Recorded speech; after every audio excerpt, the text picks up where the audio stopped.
Good morning, all of you. అందరికీ నమస్కారం. మీ అందరికీ తెలుసు, stamps and registration department is a nodal agency and a regulatory body for chit fund companies operating in the state of Andhra Pradesh. మన రాష్ట్రంలో ఎటువంటి chit fund వ్యాపారం చేయాలన్నా కూడా స్టాంప్స్ అండ్ రిజిస్ట్రేషన్ శాఖ యొక్క అనుమతులు అవసరం. This is a regulatory function. ఈ రెగ్యులేటరీ ఫంక్షన్లో భాగంగా చిట్ ఫండ్ కంపెనీస్ని స్టాంప్స్ అండ్ రిజిస్ట్రేషన్ డిపార్ట్మెంట్ రెగ్యులర్గా ఇన్స్పెక్షన్ చేయటం, సెర్చ్ ఆపరేషన్స్ చేయటం, ఇలాంటివన్నీ ఆ చిట్ ఫండ్ కంపెనీస్ యొక్క ఫైనాన్షియల్ హెల్త్ తెలుసుకోవటానికి కోసం, అవి రూల్స్ అండ్ రెగ్యులేషన్స్ ఫాలో అవుతున్నాయా అవన్నీ తెలుసుకోవటానికి కోసం ఈ ఇన్స్పెక్షన్ ఆపరేషన్ చేస్తూ ఉంటారు. ఇవన్నీ రెగ్యులర్ ప్రాసెస్. ఈ ప్రాసెస్లో భాగంగానే ఈ మధ్య కాలంలో మనము కొన్ని చిట్ ఫండ్ కంపెనీస్ని ఇన్స్పెక్ట్ చేయటం జరిగింది. ముఖ్యంగా ఈ అక్టోబర్ 21న ఒక 12 చిట్ ఫండ్ కంపెనీస్ని మనం ఇన్స్పెక్ట్ చేయటం జరిగింది.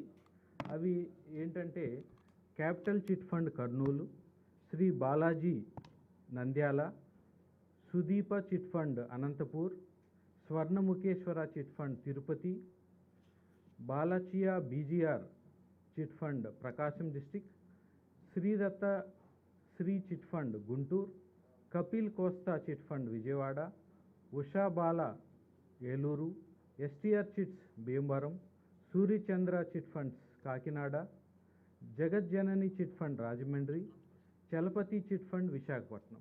ఇలా ఒక 12 కంపెనీస్ని మనము ఇన్స్పెక్ట్ చేయటం జరిగింది. అలానే ఒక 10 days తర్వాత 31st అక్టోబర్న మనం ఇంకొక 5 యూనిట్స్ని కూడా ఇన్స్పెక్ట్ చేయటం జరిగింది. అవి Chiranjeeva chit fund Vijayawada, Kapil Kosta Vijayawada repeat చేయటం జరిగింది, Vajrakuntra chit fund chit fund Vijayawada, Jagajjanani Rajahmundry repeat చేయటం జరిగింది. అలానే శ్రీ రఘువరన్ చిట్ ఫండ్ అనంతపూర్. ఈ 5 యూనిట్స్ మీద కూడా మనం ఇన్స్పెక్ట్ చేయటం జరిగింది.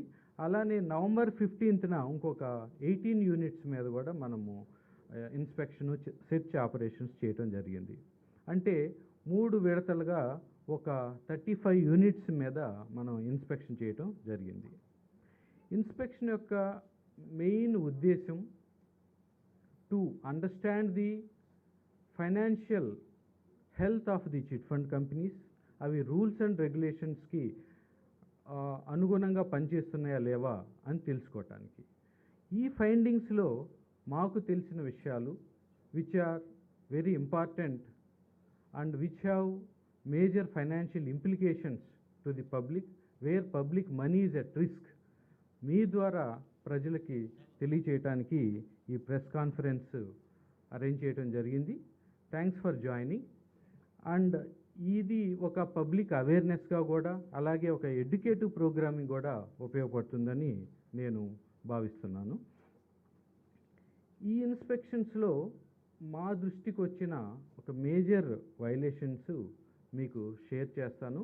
అవి పబ్లిక్ కూడా చాలా ఇంపార్టెంట్, వాటికి ఫైనాన్షియల్ ఇంప్లికేషన్స్ కూడా చాలా ఉన్నాయి. ముఖ్యంగా ప్రధానమైనది రిజిస్ట్రేషన్ లేకుండా చిట్ ఫండ్ కంపెనీస్ నడపటం. మీకు ముందే చెప్పిన విధంగా ఎటువంటి చిట్టు వ్యాపారం చేయాలన్నా కూడా స్టాంప్స్ అండ్ రిజిస్ట్రేషన్ డిపార్ట్మెంట్ దగ్గర రిజిస్ట్రేషన్ తీసుకోవాల్సి ఉంటుంది. ఆ రిజిస్ట్రేషన్ తీసుకోవటం వల్ల వాటి మీద కంట్రోలు, సూపరింటెండెన్స్, ఇన్స్పెక్షన్స్ అన్నీ జరుగుతాయి కాబట్టి they will be under our control.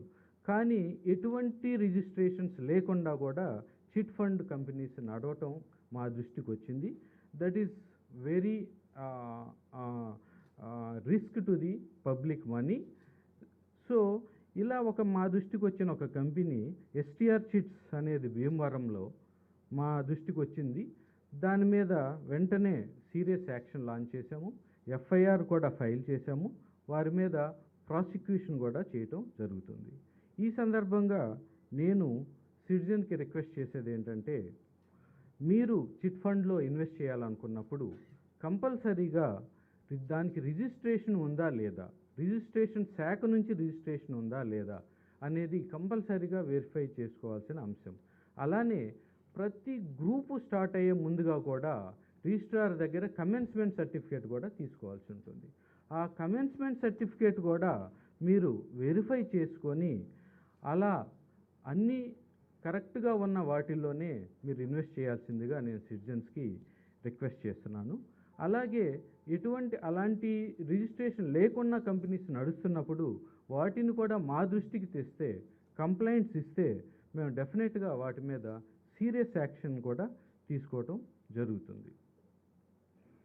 అలాగే ఇంకొక మేజర్ వైలేషన్ మా దృష్టికి వచ్చింది. ఏ చిట్ ఫండ్ కంపెనీ కూడా అపార్ట్ ఫ్రమ్ చిట్ కంపెనీ వేరే బిజినెస్ చేయటానికి లేదు, ఎటువంటి బిజినెస్ చేయటానికి లేదు. ఫైనాన్స్ అనో, వెహికల్ ఫైనాన్స్ అనో, లేకపోతే డిపాజిట్స్ కలెక్ట్ చేయటం అనో, దానికి ఇంట్రెస్ట్ ఇస్తామనో, ఇలాంటి ఎటువంటి బిజినెస్ కండక్ట్ చేయటానికి లేదు. This is clearly laid down in section 12 of the chit fund act 1982. No chit fund company can carry out any other business except chit fund business. So కానీ కొన్ని companies వారు వేరే వేరే business చేస్తున్నట్టుగా, అలాగే కొన్ని డిపాజిట్స్ కలెక్ట్ చేస్తున్నట్టుగా, కొన్ని వెహికల్ ఫైనాన్స్ కూడా చేస్తున్నట్టుగా కూడా మా దృష్టికి వచ్చింది. That is also serious repercussions ఉంటుంది. So this is also not acceptable. We're going to take a very stringent action on such companies. ఇంకొకటి, యాక్చువల్గా చిట్ ఫండ్ అమౌంట్ పబ్లిక్కి సంబంధించిన chit fund amount chit fund companies దగ్గర ఉంటుంది.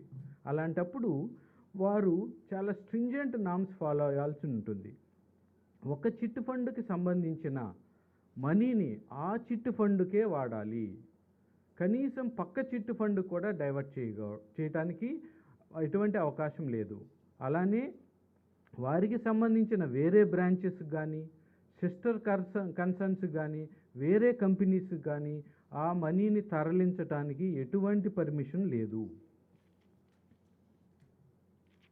అలానే ప్రతి chit fund కూడా మన రూల్ 28 ప్రకారం, మన చిట్ ఫండ్ రూల్స్ ఉన్నాయి 2008, ఆ రూల్స్ ప్రకారం ప్రతి చిట్ ఫండ్కి, ఈచ్ చిట్ ఫండ్కి అసెట్స్, లయబిలిటీస్, రిసీట్స్ ఎంత ఉన్నాయి, ఎక్స్పెండిచర్ ఎంత ఉంది, వాటి ఇన్వెస్ట్మెంట్స్ ఎంత ఉన్నాయి, ఇవన్నీ కూడా డీటెయిల్డ్గా మాకు రిపోర్ట్స్ సబ్మిట్ చేయాల్సి ఉంటుంది. ఎవ్రీ ఇయర్ కూడా ఈ రిపోర్టు మాకు సబ్మిట్ చేయాల్సి ఉంటుంది.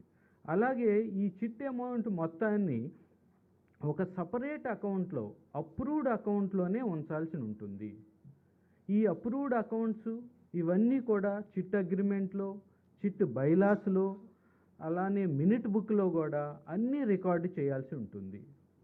కానీ చాలా సందర్భాల్లో ఈ అమౌంట్ని డైవర్ట్ చేయటం, వేరే బ్రాంచెస్కి డైవర్ట్ చేయటం, అలానే వేరే చిట్ గ్రూప్కి వాడటం, ఇలాంటివి కూడా జరుగుతున్నట్టు మా దృష్టికి వచ్చింది. వాటి మీద కూడా సీరియస్ యాక్షన్ తీసుకోవటం జరుగుతుంది. అలాగే ఇంకొక major complaints what we are receiving is that prized subscribers అంటారు, మన తెలుగులో పాట అంటారు. ఈ పాట తర్వాత వారికి వచ్చిన డబ్బుల్ని వెంటనే తిరిగి వాళ్ళకి ఇచ్చేయాల్సి ఉంటుంది. అంటే మినిమం ఇమ్మీడియట్గా ఒక 7 డేస్లో ఇవ్వాల్సి ఉంటుంది. ఒకవేళ ఎవరైనా ప్రాపర్గా షూరిటీ కానీ, సెక్యూరిటీ కానీ ఇవ్వలేకపోతే ఆ అమౌంట్ని సెకండ్ అకౌంట్లో పెట్టి, ఆ సెకండ్ అకౌంట్లో నుంచి ఓన్లీ మంత్లీ సబ్స్క్రిప్షన్స్ మాత్రమే తీయాల్సి ఉంటుంది. ఆ మనీని ఎటువంటి అవసరాలకు కూడా వారికి వాడుకునే అవకాశం లేదు. కానీ చాలా సందర్భాల్లో ఆ అమౌంట్ సరిగా ఇవ్వకపోవటం, వాళ్ళు షూరిటీ సబ్మిట్ చేసినా కూడా దాంట్లో ఏదో లోపాలు చూపించి ఆ షూరిటీని సరిపోలేదని చెప్పేసి వితిన్ టైంలో ఇవ్వకపోవటం, వాటిని సపరేట్ అకౌంట్లో పెట్టకపోవటం, వితిన్ టైంలో ఇవ్వకపోవటం కూడా చాలా జరుగుతూ ఉన్నాయి. This is also a major complaint and major violation. ఇమీడియట్గా వారికి 7 డేస్లోనే ఇవ్వాలి. ఒకవేళ సెక్యూరిటీ ఇవ్వకపోతే మిగతా డబ్బులు ఇచ్చేసి ఫ్యూచర్ సబ్స్క్రిప్షన్ ఎంత కావాలో అంతవరకు మాత్రమే వేరే సపరేట్ అకౌంట్లో పెట్టుకొని ఉంచాలి. దాన్ని ఎటువంటిగా ఆ అమౌంట్ని వాడటానికి లేదు. అలానే ఇంకా చాలా అఫెన్సెస్ మా దృష్టికి వచ్చినాయి. ముఖ్యంగా జిఎస్టీ పేమెంట్స్ ప్రాపర్గా ఈ కంపెనీస్ జిఎస్టీ పేమెంట్స్ చేయకపోవటం. అలానే ఒక మేజర్గా స్టాట్యూటరీ రికార్డ్స్ అంటే బ్యాలెన్స్ షీట్స్ అనేది వాళ్ళ అసెట్స్, లయబిలిటీస్, రిసీట్స్, ఎక్స్పెండిచరు, వాళ్ళ ఇన్వెస్ట్మెంట్స్ ఇవన్నీ కూడా చిట్ ఫండ్ యాక్ట్లో ప్రిస్క్రైబ్ చేసిన బ్యాలెన్స్ షీట్ ఇవ్వాలి.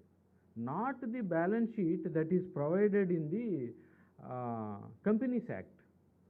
వీరంతా ఏం చేస్తున్నారంటే కంపెనీస్ యాక్ట్లో ఉన్న బ్యాలెన్స్ షీట్ని ఇస్తున్నారు. ఆ బ్యాలెన్స్ షీట్ వల్ల we cannot assess the health of the chit fund company. అందుకని చిట్ ఫండ్ యాక్ట్ 1982లో వాళ్ళు ఏమేమి ఇవ్వాలి బ్యాలెన్స్ షీట్లు అనేది చాలా క్లియర్గా ఫామ్ 1 అండ్ ఫామ్ 2లో వాళ్ళు క్లియర్గా ఇవ్వటం జరిగింది. కానీ మనకి అలాంటి ఆ స్టాట్యూటరీ రికార్డ్స్ సబ్మిట్ పోవటం వల్ల అది డెలిబరేట్గా చేస్తున్నారా తెలియదు. అవి ఇవ్వకపోవటం వల్ల we cannot assess the what is the quality of that company. వాళ్ళ ఫైనాన్షియల్ స్ట్రెంగ్త్ కూడా మనకి తెలియదు. అలానే మనకి ఈ రూల్స్ ప్రకారం కూడా ఈచ్ చిట్ ఫండ్ కూడా మనకి రికార్డ్స్ ఇవ్వాలి. ఆ చిట్ ఫండ్లో ఎంత వచ్చింది, ఎంత తిరిగి వాళ్ళకి ఇవ్వాల్సింది ఉంది, ఎంత రిజర్వ్స్ ఉన్నాయి, ఎంత ఇన్వెస్ట్మెంట్ ఉంది, వాళ్ళ యొక్క కమిషన్ ఎంత, ఇవన్నీ కూడా వాళ్ళు మనకి కంపల్సరీగా ఇవ్వాల్సింది ఉంటుంది. అలాగే ఈచ్ కంపెనీ కూడా వాళ్ళకు వచ్చిన ప్రాఫిట్లో 10% రిజర్వ్ ఫండ్ చేయాలి, రిజర్వ్ చేసి ఉంచాలి ఆ అమౌంట్ని ఎటువంటి అవసరాలకి వాడుకోకూడదు. దాన్ని ఒక సెక్యూరిటీగా ఉంచాలి. కానీ none of the companies are providing this information. ఆ సెక్యూరిటీ ఎక్కడుంది అనేది మనకి ప్రొవైడ్ చేయట్లేదు. అలాగే రిజిస్ట్రార్ గారి అనుమతి లేకుండా ఆ రిజర్వ్ ఫండ్ను కూడా వాడుకోవటానికి లేదు వాళ్ళు. అలానే వాళ్ళు రిజర్వ్గా ఉంచాల్సిన అవసరం ఉంది. ఇన్ఫర్మేషన్ కూడా they are deliberately not supplying. ఈ వైలేషన్స్ అన్నీ చూసిన తర్వాత which are very large scale implications ఉన్నాయి. అలానే security of the public money involve అయి ఉన్నాయి. వీటన్నిటిని కూడా కంపైల్ చేసి ఒక డీటెయిల్డ్ సర్క్యులర్ మా లోవర్ ఫార్మేషన్స్కి అంటే డిప్యూటీ అండ్ అసిస్టెంట్ చిట్ రిజిస్ట్రార్స్కి ఒక డీటెయిల్డ్ సర్క్యులర్ కూడా వాళ్ళకి 2 నవంబర్న మనము ఇష్యూ చేయడం జరిగింది. సో దాని ప్రకారం వారు ఇమీడియట్గా వాటి మీద కూడా యాక్షన్ ఇనిషియేట్ చేస్తారు, including the launching of the prosecution. జనరల్గా ఫస్ట్ 2 విడతల్లో we concentrated on the small and medium firms. ఎందుకంటే వారిలో చెక్స్ అండ్ బ్యాలెన్స్ సరిగా ఉండవు చిన్న కంపెనీస్లో. సో దానివల్ల కొంచెము వాటి ఈ రూల్స్ ఫాలో అవటంలో కొన్ని ఇష్యూస్ ఉంటాయి కాబట్టి we concentrate on small and medium firms. కానీ లార్జ్ స్కేల్ వైలేషన్స్ అంటే diversion of the funds, not maintaining the second account, ఈ రిస్క్ టు ది పబ్లిక్ మనీని అసెస్ చేసిన తర్వాత we thought that we'll inspect the other big large scale companies also అని చెప్పేసి మేము decision తీసుకోవడం జరిగింది. దానిలో భాగంగానే 15th నవంబర్, ఈ 15th నవంబర్ మేము one of the largest companies Margadarsi chit fund ని ఇన్స్పెక్ట్ చేయడం జరిగింది. ఈ 15th నవంబర్న ఒక 15 యూనిట్స్ ఆఫ్ మార్గదర్శి చిట్ ఫండ్ని మేము ఇన్స్పెక్ట్ చేయడం జరిగింది. మార్గదర్శి చిట్ ఫండ్ ఏపీలో one of the biggest chit fund companies. It has 37 branches ఉన్నాయి అక్రాస్ ది స్టేట్. వారికి ప్రస్తుతానికి 2354 రన్నింగ్ చిట్ గ్రూప్స్ ఉన్నాయి. సబ్స్క్రైబ్స్ తీసుకుంటే 1,04,789 సబ్స్క్రైబర్స్ ఉన్నారు as on today. And total value of the chits చూసుకున్నప్పుడు 272,85,60,000. This is the total value of the chits. అంటే it is the one of the biggest companies and It is incorporated in 1962, almost 60 years of functioning. So it is one of the big companies. So ఈ 37 బ్రాంచెస్లో మేము ఒక 18 బ్రాంచెస్ని inspect చేయడం జరిగింది. That is Kakinada, Bhimavaram, అలానే విజయవాడలో ఒక 4, Kaleshwaram market Vijayawada, Tarapeta Vijayawada, Mogalrajpuram Vijayawada, Labbipeta Vijayawada, Eluru, Tanuku, Visakhapatnam, Mandapeta, Kadapa, Proddatur, Rajamahendravaram, Amalapuram, Arundelpet Guntur, market centre Guntur, Tirupati, again Visakhapatnam. So these 18 కంపెనీస్ని we have inspected. We faced a curious problem in Margadarshi inspections. Actually, first 2 phases we could do clear ga cheyagaliyam, కానీ మార్గదర్శిలో we faced curious issues. మీకు తెలుసు, ఒక chit fund కంపెనీకి foremen అని ఉంటారు. Foreman అంటే he is the person who is responsible statutorily for conducting the business. అతను chit registrar ఒక పర్సన్ నామినేట్ చేస్తారు, హీ ఈజ్ ది ఫోర్మెన్ అని చెప్పి ఆ కంపెనీ తరఫున. సో మార్గదర్శి చిట్ ఫండ్ కంపెనీ అనేది ఒక ఫోర్మెన్, కంపెనీయే ఫోర్మెన్, కానీ వారు బోర్డు రిజల్యూషన్ ద్వారా ఈచ్ బ్రాంచ్కి, వారికి ఉన్న 37 బ్రాంచ్కి ఒక పర్సన్ని ఫోర్మెన్గా నామినేట్ చేస్తారు. అంటే foreman is responsible for all the conduct of the chit business in that branch and he is recognized by the law. He deals with the registrar of the chits. For all the purposes, he is the person. He is the representative of the Margadarshi chit fund company. For that matter, any company. Kani, for our surprise, ee branch managers or ee foremans ki etuvanti powers kuda levu. Variki check power ledu, variki bank account details తెలియదు, ఆ బ్యాంకులో transfer అవుతున్న amounts తెలీదు, వాళ్ళు security కోసం maintain చేయాల్సిన second account details తెలీదు, ఆ బ్యాంకు ట్రాన్సాక్షన్స్ తెలీదు. ఏది అడిగినా మాకు తెలీదు, లేదు, లేకపోతే హెడ్ క్వార్టర్స్లో ఉన్నాయి, ప్రతిదానికి హెడ్ క్వార్టర్స్లో ఉన్నాయి, అక్కడి నుంచి తీసుకురావాలి అంటున్నారు. When a foremen is responsible for the conduct of the chit business, when he himself doesn't know the information, he himself don't have the powers to conduct the chit business, there is a serious problems. How we can rely on this foreman who doesn't have any power? Adi major issue. Alane there is no cooperation from them because they don't have any information. So దీని వల్ల మాకు almost 3 days inspection చేయడానికి time పట్టింది. ఆ 3 daysలో కూడా we could not gather the major information. Only certain information, అక్కడ లభించిన కొంత ఇన్ఫర్మేషనే మేము సంపాదించగలిగాము. అలానే మా సెర్చ్ ఆపరేషన్లో ఏదైనా ఒక డాక్యుమెంట్ మాకు దొరికినప్పుడు ఈ డాక్యుమెంట్ ఏంటి అని అక్కడ బ్రాంచ్ మేనేజర్ని అడిగినప్పుడు జనరల్గా ప్రొసీజర్లో ఈ డాక్యుమెంట్ ఇదే అని చెప్తాడు. ఆ స్టేట్మెంట్ రికార్డ్ చేస్తాం మేము, because that is an evidence value.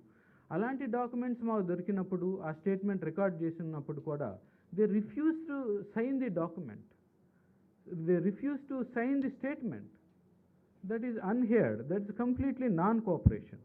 అక్కడున్న ఏ డాక్యుమెంట్ కానీ ఆ విషయాల్ని ఇవ్వాల్సిన బాధ్యత ఆ ఫోర్మెన్కి ఉంది. సో ఈ what ever the information we could gather, as this information has a serious lapses and where public money is at risk, we want to share that information to the public. Major ga dantlo unna what are the issues involved where the public money is at risk anedi kuda మీ ద్వారా ప్రజలకు తెలియజేయాలనుకుంటున్నాను. ముఖ్యంగా the major and serious violation is the collecting security deposits by offering interest on the security deposits. అంటే ఒక praised subscriber, అంటే ఒక పాట తర్వాత ఒకవేళ అతను సెక్యూరిటీ ఇవ్వలేకపోతే షూరిటీ కింద ఆ పాటలో వచ్చిన మనీని అంటే ఫ్యూచర్ సబ్స్క్రిప్షన్కి అవసరమైన మనీని సెక్యూరిటీ కింద తీసుకోవచ్చు. కానీ ఆ సెక్యూరిటీ సపరేట్ అకౌంట్లో పెట్టి ఆ సపరేట్ అకౌంట్లో నుంచి ఓన్లీ ఫ్యూచర్ సబ్స్క్రిప్షన్ కావాల్సిన మంత్లీ ఇన్స్టాల్మెంట్ మాత్రమే తీసుకోవాల్సి ఉంటుంది. ఆ మనీని వారు ఎటువంటి పర్పస్ కూడా వాడే అవకాశం వాళ్ళకి లేదు. They cannot deal with that money. కానీ ఇలా వారు ఒక రిసీట్ లాగా వారు ఇస్తున్నారు. ఈ రిసీట్ గురించి ఆ ఫోర్మెన్కి, ఆ బ్రాంచ్ ఫోర్మెన్కి కంప్లీట్ ఇన్ఫర్మేషన్ కూడా లేదు. ఈ రిసీట్స్లో, ఈ సెక్యూరిటీ అమౌంట్లో వాళ్ళు they are assuring some interest. 6 months to 12 months అయితే 4% సింపుల్ ఇంట్రెస్ట్, అలానే 12 months అండ్ అబోవ్ అయితే 5% interest. And they are saying that the interest is payable. When is interest is payable? Security amount మీద interest ఎందుకు payable అవుతుంది? ఇదేమన్నా బ్యాంకులో డిపాజిటా? When we put a amount in a bank, then only interest will be payable. We don't know why they are writing interest is payable. దానికి సంబంధించి ఎటువంటి information లేదు. తరువాత సరే, ఈ సెక్యూరిటీ అమౌంట్ తీసుకుంటున్నారు. ఇది ఎక్కడ పార్క్ చేస్తున్నారు? ఏ బ్యాంక్ అకౌంట్లో పార్క్ చేస్తున్నారు? ఆ బ్యాంక్ అకౌంట్ యొక్క ట్రాన్సాక్షన్స్ ఏంటి? ఫోర్మ్యాన్కి తెలీదు, మాకేం తెలీదు. ఓన్లీ హెడ్ క్వార్టర్స్ డీల్ చేస్తుంది. ఇది ఆ హెడ్ క్వార్టర్స్ మన స్టేట్లో లేదు. There is no cooperation to get the details of those funds. This is very serious lapse. You are taking the money in the name of the security and you are parking somewhere which is not the control of the registrar of chits, and you are assuring an interest on those securities like a deposit. It is attaining the character of deposits. It appears like a colored activity. అంటే deposit డైరెక్ట్గా collect చేయకుండా security రూపంలో డిపాజిట్ని collect చేసిన ఒక coloured యాక్టివిటీగా అనిపిస్తుంది. Because they have not shared that information. ఎందుకోసం collect చేస్తున్నారు అనేది మాకు, in the absence of that information we have to reasons to believe that this is a coloured activity and public money is being collected in the form of a colored deposit in the name of security, and an interest is being offered, and no information where that money is parked, and no information how that money is utilized. ఒక general common సెన్స్లో ఒక somebody is offering 5% interest అంటే somewhere he must have invested that amount. He might be getting some interest. Without that interest, how he can give that interest to the security depositors? So this is if that amount is used for any other purpose, it is nothing but cheating on the public money. That money cannot be dealt with. So it is nothing but utilizing that money for the other purposes, for the other businesses. This is nothing but using the public money for their own personal gains. So it's a colored activity. So దీనికి కావాల్సిన complete information వారు మనకి supply చేయాల్సిన అవసరం ఉంటుంది. They cannot say that head క్వార్టర్స్లో ఉంది మాకు తెలీదు. They cannot hide behind the headquarters. So we don't be a mute spectator for such things. We definitely initiate a stringent action. We also direct them, ఆ security amount ఏదైతే ఉందో అది కంపల్సరీగా ఈ స్టేట్లో ఎవ్రీ బ్రాంచ్ వైజ్గా దాన్ని separate account open చేసి అక్కడ డిపాజిట్ చేయాల్సిందిగా వీఆర్ డైరెక్టింగ్ దెమ్. దీనికి కావాల్సిన అన్ని చర్యలు కూడా తీసుకోబడతాయి. So this is to secure the public money which should be in our control, in the control of the registrar of the chits. This is the major violations which we found. There are some other violations also. జనరల్గా ఒక chit group start అయినప్పుడు అన్ని tickets కూడా fill కావు. కొన్ని టికెట్స్లో foremen multiple tickets తీసుకోవచ్చు. ఆ multiple tickets తీసుకున్నప్పుడు టికెట్ వైజ్గా ఆ ఫోర్మెన్ ఆ సబ్స్క్రిప్షన్ పే చేయాల్సి ఉంటుంది. మిగతా వాళ్ళు ఎలా అయితే మంత్లీ ఎలా పే చేస్తారో అలానే టికెట్ వైజ్ మల్టిపుల్ టికెట్స్ తీసుకున్నా కూడా టికెట్ వైజ్ కూడా ఫోర్మెన్ పే చేయాల్సిన అవసరం ఉంది. కానీ ఇక్కడ ఎటువంటి ఎవిడెన్స్ వారు మంత్లీ పే చేస్తున్నట్టుగా మాకు సబ్మిట్ చేయలేకపోయారు. There is no evidence they could show. అన్నిటికీ ఒక అకౌంట్ చూపిస్తున్నారు, వన్ అకౌంట్ మెయింటైన్ చేస్తున్నారు ప్రతిదానికి. కొత్త చిట్ ఫండ్కి, పాత చిట్ ఫండ్కి, వారికి వచ్చిన ప్రైజ్డ్ సబ్స్క్రిప్షన్కి, ఎవ్రీ దానికి ఒకే అకౌంట్ చూపించి వాళ్ళకి వచ్చిన కమిషన్కి అన్నీ దాంట్లోనే ఉన్నాయని చెప్తున్నారు. సో దీనివల్ల ఒక హాచ్ పాచ్గా అకౌంట్ మెయింటైన్ చేసి వితౌట్ ఎనీ క్లారిటీ ఏది అడిగినా కూడా ఈ అకౌంట్లోనే ఉంది. But how we can discern? It is the duty of the foreman for each chit టికెట్కి పే చేసి దాని ఇన్ఫర్మేషన్ను మినిట్స్లో రికార్డ్ చేయాల్సిన అవసరం, బాధ్యత, responsibility is there with the foreman and the company. They fail to discharge that responsibility. In the absence of that responsibility మనం ఏమనుకోవాల్సి ఉంటుందంటే ఫ్యూచర్కి అంటే కొత్తగా వచ్చే చిట్ పే చేసే వాళ్ళ అమౌంట్ దీనికోసం వాడుతున్నారేమోననే మనకు అనుమానాలు కూడా మనకి ఆటోమేటిక్గా వస్తాయి. How they are able to manage? They should show for each chit wise కూడా వాళ్ళు మనకి డీటెయిల్స్ సబ్మిట్ చేయాల్సిన అవసరం ఉంది. అలానే జనరల్గా ఒక ఫోర్మెన్ కూడా ఒక చిట్ని సబ్స్క్రైబ్ చేస్తారు.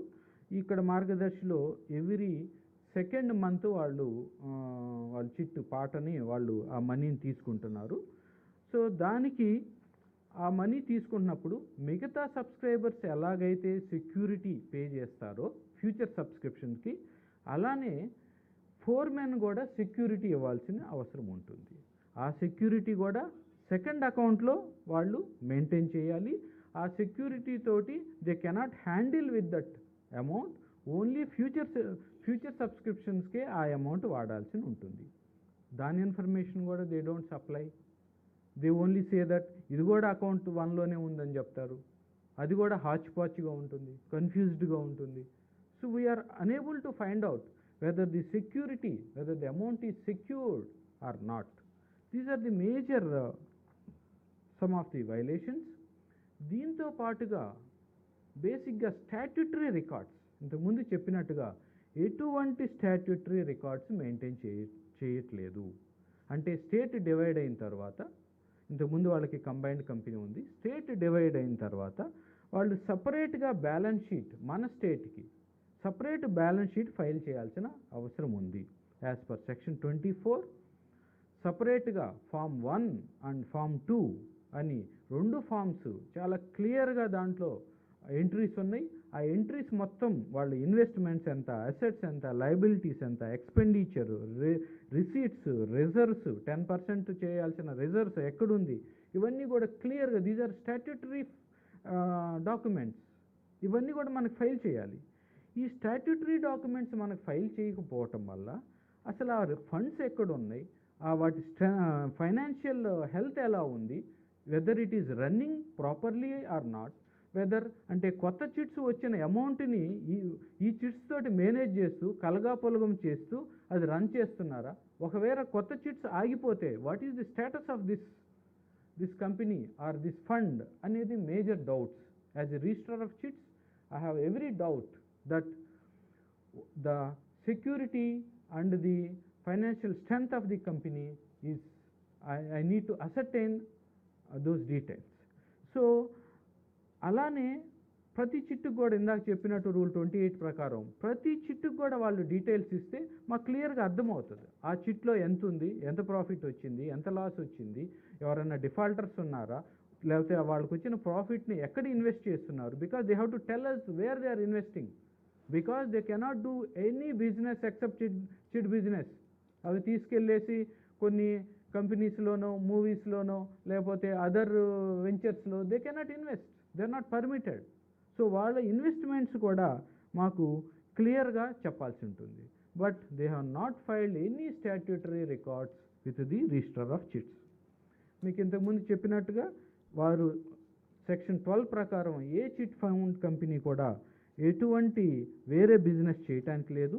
ఎక్కడ ఇన్వెస్ట్ చేసినా కూడా మాకు చెప్పాలని తెలియజేశాను ఇప్పుడే.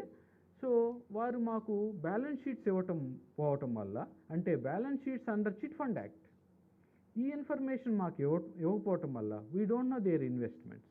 కానీ కంపెనీస్ యాక్ట్ ప్రకారం వారు బ్యాలెన్స్ షీట్స్ ఫైల్ చేస్తూ ఉన్నారు. అది పబ్లిక్ డొమైన్లో కూడా ఉంటుంది. అది ఒకసారి జస్ట్ పెరూజల్ చేసినప్పుడు 2014 నుంచి పెరూజల్ చేసినప్పుడు we could see their stakes in Ushodaya enterprises private limited, in Usha Kiran movies, ఇంకా many other companies they have a stakes. It means they have invested the money which is meant for the chit fund in the other companies. It is nothing but, if it is correct, it is nothing but cheating on the public money, and this cannot be accepted. This is nothing but utilizing the public money for the self interest or for their other companies.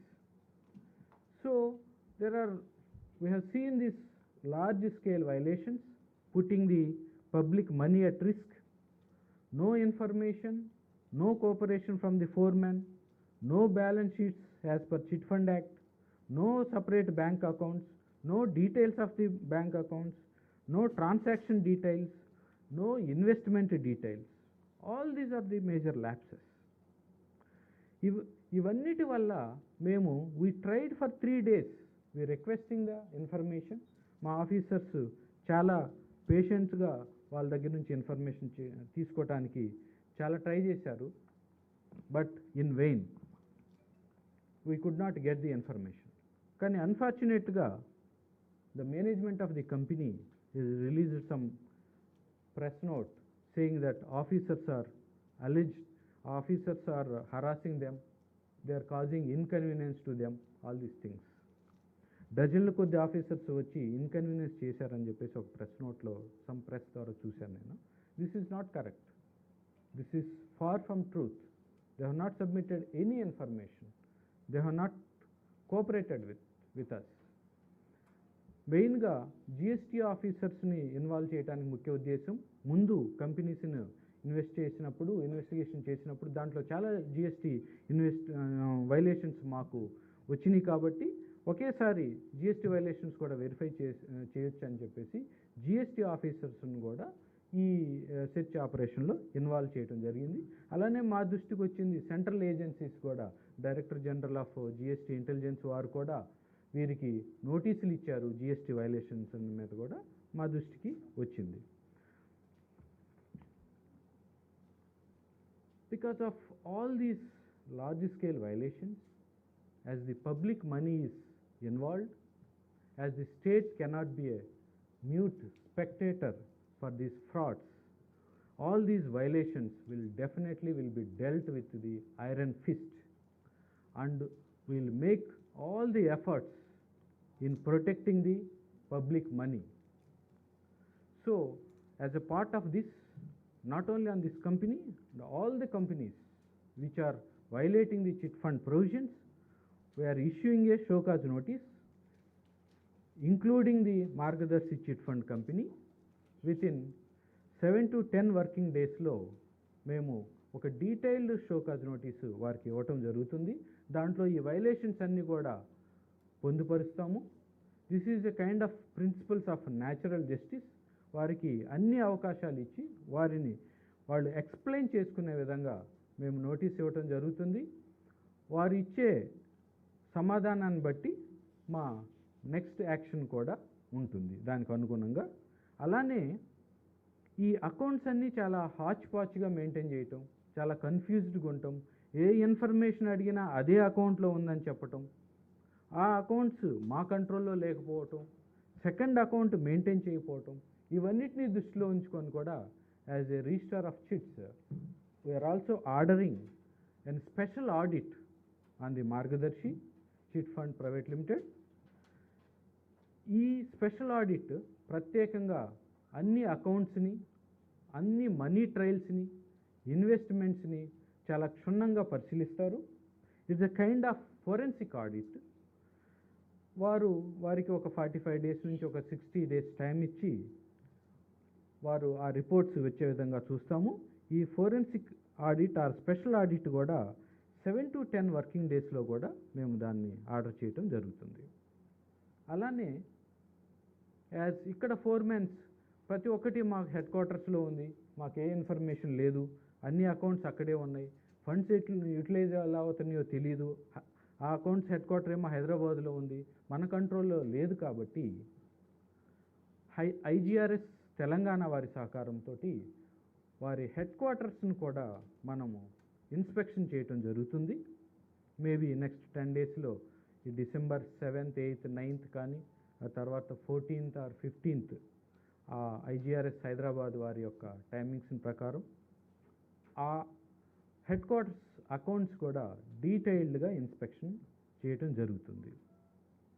So because of all these violations, what we thought that any new chit, మార్గదర్శి వారు కానీ all other companies కొత్త చిట్కి permission ఇంతకుముందు చాలా రెగ్యులర్గా మా district registrars chit fund permissions ఇస్తున్నారు. ఇప్పుడు కొత్త చిట్ ఫండ్ ఇచ్చేటప్పుడు stringent due diligence will be exercised while allowing new chits across the state, including the Margadarshi. Any new chit, stringent due diligence will be, అన్ని చూసిన తర్వాత చాలా స్ట్రింజెంట్గా check చేసిన తర్వాత మాత్రమే కొత్త చిట్ ఫండ్కి అనుమతి ఇవ్వటం జరుగుతుంది. So in this regard I request the citizens to be cautious and exercise discretion before joining the new chit. So మీరు చాలా కాషియస్గా చాలా అన్నీ వెరిఫై చేసుకున్నాకే మీరు ఇవన్నీ చేయాల్సి ఉంటుంది. సో ఇవన్నీ చూసిన తర్వాత you may think that we are discriminating against certain companies అలా అనుకోవచ్చు. There is no such thing. I want to tell you very categorically, there is no such discrimination against any of the companies. This is purely in the interest of the citizens and to protect the public money. మా డిపార్ట్మెంట్లో previous instances కూడా ఉన్నాయి. 2018లోనే రీసెంట్గానే Kapil chit funds మీద కూడా ఇలాంటి operation చేయడం జరిగింది, ఇలాంటి యాక్షనే తీసుకున్నాము. వారికి 2019 నుంచి 2022 వరకు కూడా 22 వరకు కూడా కొత్త చిట్స్ మేము ఇవ్వలేదు. We are stopped. It is not new that only ఇప్పుడే మేము కొత్తగా చేస్తున్నామని కాదు. ఇంతకుముందు కూడా it is a regular activity, ఫ్రీక్వెంట్గా జరిగేదే. ఎక్కడైనా మాకు సెకండ్ అకౌంట్ సరిగా మెయింటైన్ చేయకపోవటం, మాకు ఆ కంపెనీ మీద కాన్ఫిడెన్స్ లేకపోవటం, వారు ప్రాపర్గా డాక్యుమెంట్స్ ఇవన్నీ ఇవ్వకపోతే డెఫినెట్గా కూడా న్యూ చిట్స్ ఆపవేయటానికి అన్నీ విల్ టేక్ ఆల్ మెషర్స్. అలానే 2018లో మీకు చెప్పినట్టుగా అప్పుడున్న ఐజీ గారు రిజిస్టర్ ఆఫ్ చిట్స్ అప్పుడు కూడా ఇది మెన్షన్ చేశారు about the Margadarsi. While mentioning the Kapil chits and other chit companies, మార్గదర్శి కూడా ఆయన క్లియర్గా రాశారు in 2018. In respect of Margadarsi chit fund, it is submitted that since they have not submitted the bank statements and it is not known whether they are maintaining single account for the entire AP or not, Deputy Registrar of Chits, District Registrar are directed to obtain and submit the bank account statement for the amount outstanding in second account from Margadarshi Chit Fund for taking necessary action. And in 2000 there was a clear instructions to submit the second account details. But till now they have not submitted. When we visited, we also could not get these details. So what I mean to say is that this is a regular activity. So we don't have any discrimination, a kind of thing. So I want to assure you again that the state will take every action in protecting the public money, particularly chit subscribers, and we don't have any second thoughts in protecting the public money and taking the all coercive actions against the chit fund companies if they continues to violate the chit provisions. Thank you.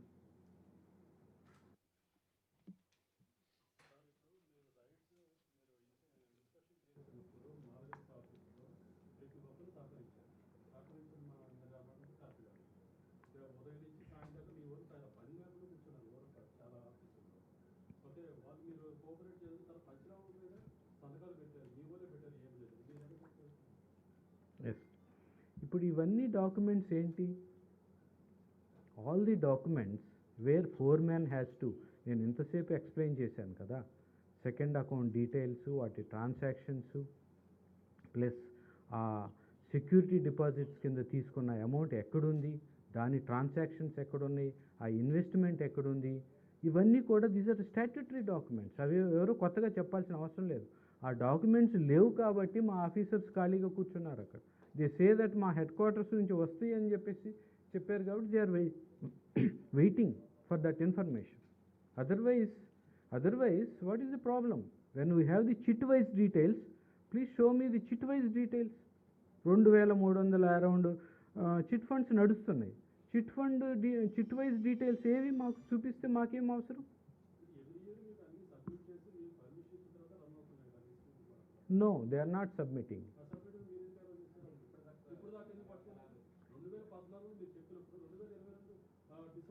That's what new chit funds. That's why I told stringent due diligence. Stringent due diligence means verifying all these things before allowing any new chit. So the stringent due diligence was not being applied earlier. Routine ga istu potunnaru. That's why, because second thing, the branch officers don't have the information. They are not submitting the information. They are telling that it is in a headquarters. Then how?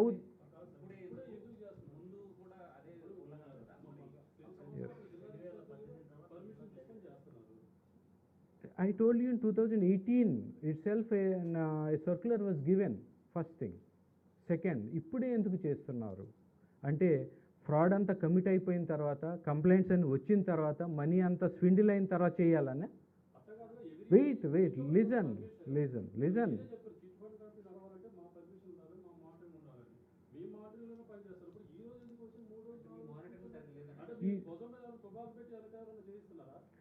I don't agree with these comments.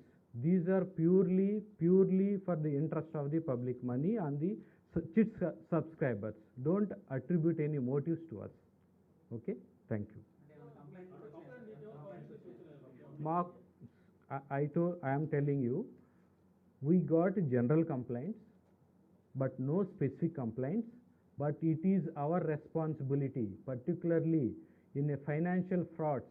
We cannot wait till the fraud happens and till the all money is swindled. It is always preventive. It is not curable. Once the amount is swindled, how you cure it? So it is a regulatory function.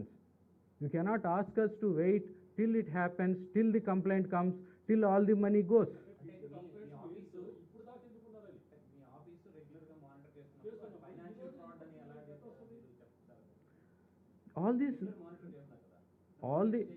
I am telling you, all the information which is statutorily has to be submitted, which is statutorily has to be there in this state, is not there.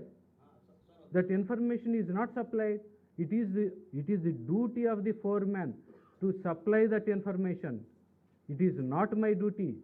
Duty lies with the foreman. To run a chit business, all the information need to be given to the chit registrar.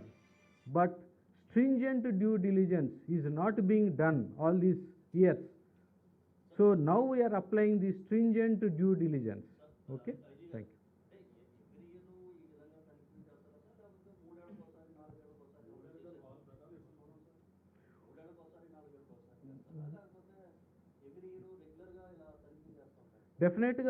Definitely we have the power to wait, listen, you have asked a question, I am answering it. We have the power to inspect based on the complaint or suo moto. Okay, suo moto koda we can inspect. because we have to assess the health of the companies. That is our regulatory functions. We cannot wait for somebody's nod or somebody's complaint. Public money involve అయినప్పుడు every year రెగ్యులర్గా తనిఖీలు చేసేది ఉన్నదా, మీరు సుమోటాగా తీసుకోవాలనుకున్నప్పుడు, లేకపోతే మీకు general complaints వచ్చినప్పుడు మాత్రమే ఇలాంటివి ఉంటాయా? అంటే రెగ్యులర్గా తనిఖీలు, అంటే నాకు అవుట్ ఆఫ్ క్యూరియాసిటీ నాకు వచ్చిన డౌట్, రెగ్యులర్గా తనిఖీలు ఉండవా సార్? రెగ్యులర్గా తనిఖీలు ఉంటాయి, కానీ తనిఖీల్లో బయటపడదు.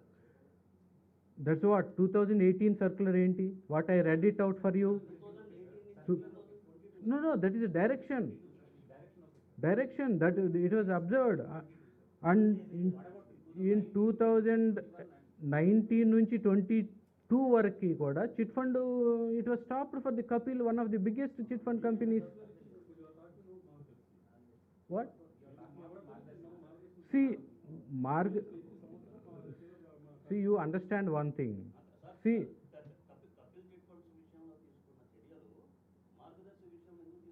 definitely తీసుకుని, that's why we are issuing the show cause notice. Show cause notice లో reply వచ్చిన ప్రకారం I am not say that I am taking action immediately now. We are giving the principles of natural justice. We are only giving the show cause notice. Show cause notice లో వారికి 15 days time ఉంటుంది. All the violations will be recorded in the show cause notice. They can give the reply to that one. If the registrar is satisfied with that one, there will not be any action.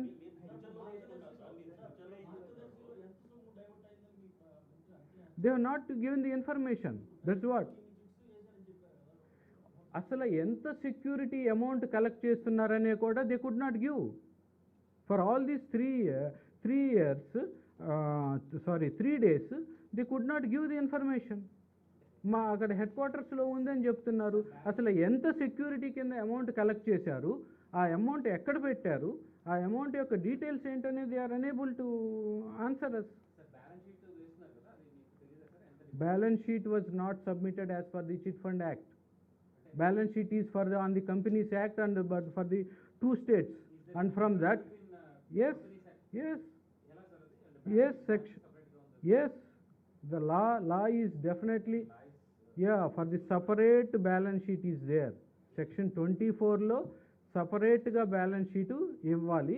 అప్పుడే మనకి ఆ balance షీట్ని బట్టి వాళ్ళ reserve funds ఎంత, వాళ్ళ investments ఎంత, ఇవన్నీ మనకు తెలుస్తాయి.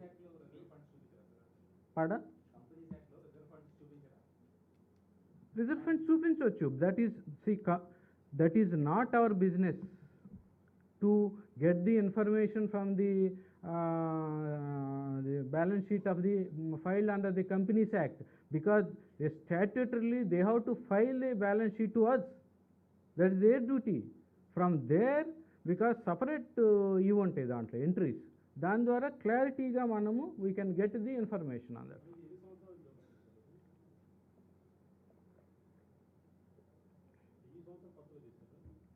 ఏంటండి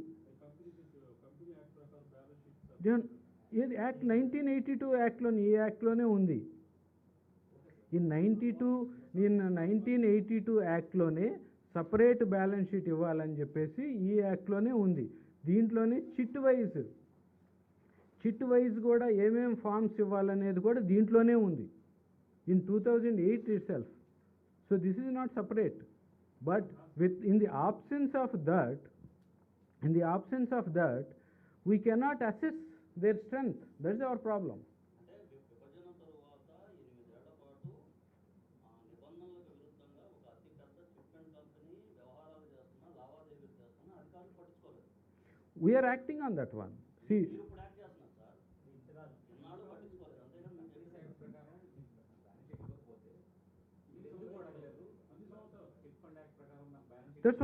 that's what the due diligence, the stringent due diligence was not followed. We are following the now stringent due diligence. Inspection జరిగినప్పుడు ఇవన్నీ బయటకు వస్తాయి. ఇన్స్పెక్షన్ డైలీ చేయరు కదా. దట్స్ వాట్ 2018లో నేను చదివినిపించాను కదా మీకు. They are not providing the information అని చెప్పేసి.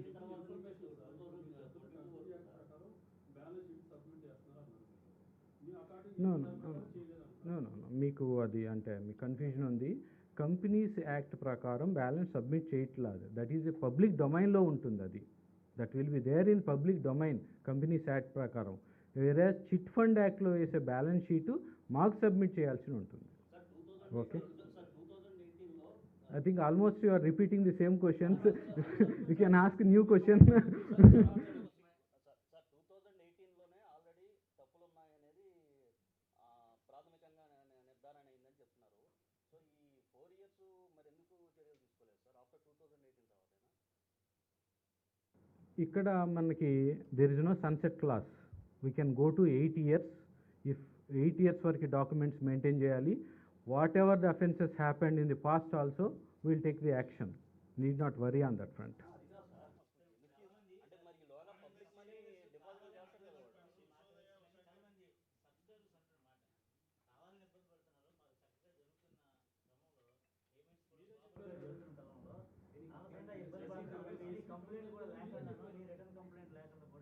మేము ఏ ఇబ్బంది గురి చేయలేదు. మేము ఓన్లీ షోకాజ్ నోటీస్ ఇస్తున్నాము. మేము ఏ ఆపరేషన్స్ ఆపలేదు. మేము ఎటువంటి యాక్షన్ చేయలేదు. షోకాజ్ నోటీస్ ఇస్తున్నాము. మా ఇన్స్పెక్షన్లో చేసిన వైలేషన్స్ ఆ షోకాజ్ నోటీస్లో వాళ్ళు క్లియర్గా రిప్లై ఇవ్వచ్చు. దాన్ని బట్టి the action will be there. Why they are fearing now? How can you say that they are? How can you say that we are doing any? We have not done any stringent action against them.